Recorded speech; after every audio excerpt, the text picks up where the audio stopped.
All right, racket number 2, Jay Thompson, our old Zillow friend, still on Facebook chatter all the time, wrote an Inman article, 8 time wasters agents should avoid. Here's a look at some of the biggest time sucks real estate agents are up against in today's world in hopes that you don't fall into these traps. Well, So we let's try should to do help like some agents not waste their time. see if you've wasted your time on them. Yeah, well, I can tell you definitely number 1, scanning social media. I have wasted plenty of time doing that. I would say, listen, it says, obviously, if you're just going to get sucked into consuming content all day, that's bad. But if you're consuming content from the angle of how do I make mine better, how do I learn from somebody in this industry that's really doing good? Like you sent a couple of really good Instagram links to the team recently, Nicole, this week, recently, like 2 days ago, Yes. Monday, on tips on how to start your videos. That was you consuming 3 reels that were very educational that help agents put together their videos. Right. Well, I think though too, I think if you are going to be, participating in social media, because you are, I mean, it's inevitable. No one's going to say, no, I don't ever go on Facebook. But I think on top of actually consuming it, if you're responding or talking or building a relationship through that, I think then hopefully it's not a waste of your time.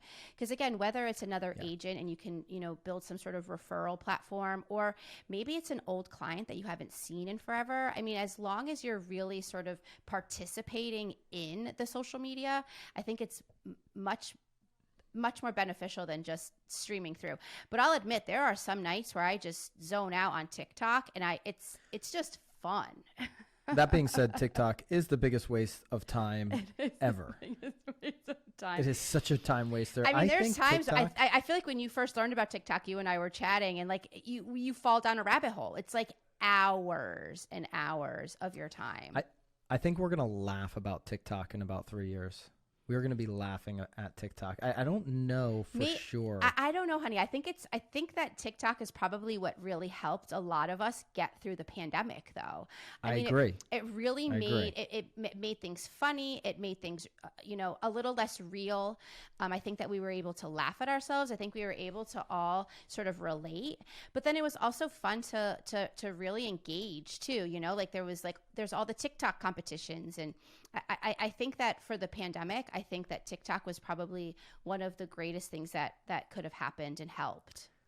And when I say laugh, I think we're going to look back on these beginning TikTok days and just be like, as humans, we were insane at the beginning of TikTok. This is crazy stuff. Right.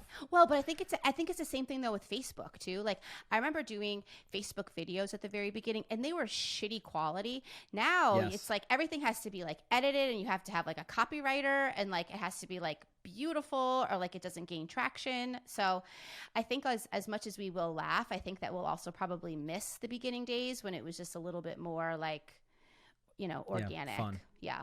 Yeah, because they haven't shoved ads down everybody's throat. Right. That is definitely coming. So, all right, kind of a half a racket there. Number 2, complaining about and attacking individuals and businesses. Yeah, complaining is always a waste of time. Always a racket. That's definitely true there. Number 3, having hurt feelings. Spending time feeling hurt about something said on social media is more pointless, wasted time and energy. Totally agree. I think I agree. this is Are they posting about being hurt?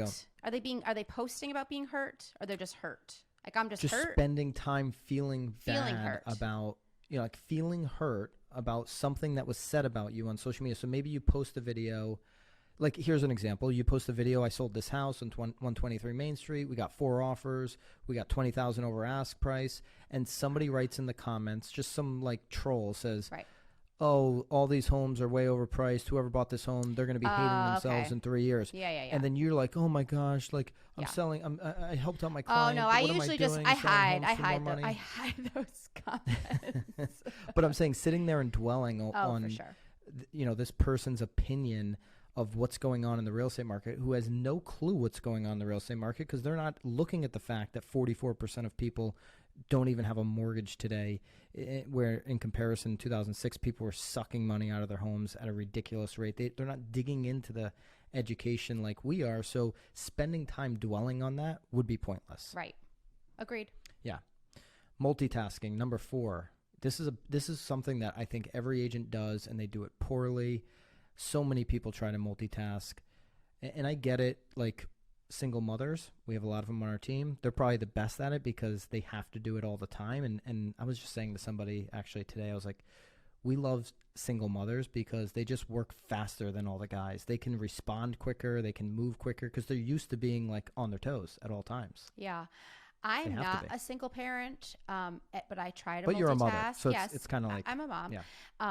I fail at it. I think I actually just talked about it last week in our accountability. The fact that my day is taking so much longer because while I'm taking a shower or I get out of the shower, I'm getting ready, I'm reading an email, which then leads into me responding to that email while I'm still like not even like, so even just sometimes getting ready in the morning can take hours. I'm a horrible multitasker, but I guess the problem here too is that like with like our phones now, it's almost like we're required to like multitask. Like we have to be on at all times. And Jay sums this up. The science is clear. Multitasking doesn't work. So you can go and kind of dig into some of that science if you care to. But I would agree.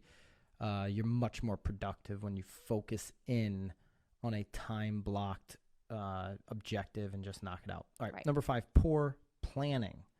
So when it comes to getting things done, often it's tempting to wing it. You will actually get things done better and quicker if you plan ahead, not a racket. But then he goes number 6, analysis paralysis, which is kind of like, you don't want to overplan. So it's like number 5, this could have been like 5A. That being said, don't get stuck in like just coming up with ideas all the time and never getting anything done. Art Williams, my favorite quote of all time, or favorite speech of all time, rather. Everybody should go look this one up. It's just simply labeled, "Do It." Art Williams, I think this is back in like 1978.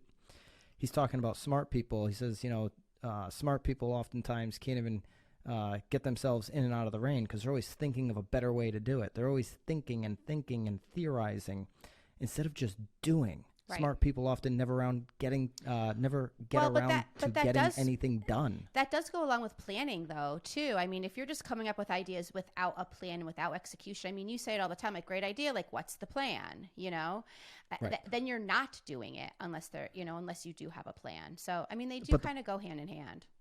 The point is, have the plan and then go. Right. Execute on it. Nothing has to be perfect. Right. And he sums it up with that. So I agree with him there. Number 7, looking at our phone. I would definitely encourage every real estate agent to take notifications off 98% of your apps. If you are, approved for a Zillow growth partnership like we are, and you're accepting leads, that's an app you want to have. If you have your CRM, Follow Up Boss or Boomtown or whatever CRM you're using, you want your push notifications on that. You don't need push notifications for TikTok being on. Okay, so you need to go through your apps and say, okay, TikTok, I don't need notifications. I don't need Facebook notifications. I can go use Facebook during my social media time block on my time. I don't need to be looking at all these pings every 5 seconds. I think we talked about this. So remember, did you ever watch The Social Dilemma? You ended up watching that, right? Yeah. You did. You didn't watch it? I didn't watch it. That was Netflix? Yeah, I thought that you had ended up watching it. I should go back and watch it. Because I think what's really interesting there is I think even if you turn the notifications off, like they're like you're almost at this point trained, like you're addicted to it. So you have to, like you're saying, if you do time block it, at least then your brain could potentially know that you have a time to check your phone. But I mean, I basically time block my social media. I'm not on there all day. You're not on there all day. I mean, sometimes if I'm just waiting in line at the grocery store, I scroll it, I was walking through the grocery store the other day. So that being said, I'll say this. I was walking through the grocery store and I had my phone. I didn't have my headphones. And like, if I'm in the grocery store, I want to be listening to something. I don't really want to be listening to other people think about what cereal they're going to buy. Yeah. So I didn't have my headphones and I was just walking around like this with my speaker up against my ear listening to, I think it was like a Dave Portnoy podcast or something. I was just like, like a freak. So then you were that guy. Yeah, I was that guy. Yeah. Annoying. It was on speakerphone blasting. I'm sure. And you didn't give 2 hoots. No, I was in and out. So yeah. I think I was, getting coconut water and kiwis or something like that. But again, watch The Social Dilemma. It's a very interesting and quite scary little series there on on what they're doing to us. But I agree. Turn your All right. notifications off. Number 8, to wrap this up, time wasters. According to Jay Thompson, not asking for help. Absolutely. Don't try to do this business by yourself. Solo agents, the single agent working alone, not getting support from a brokerage or a team or a coach is absolutely dead in the water in 2021. So go get some help,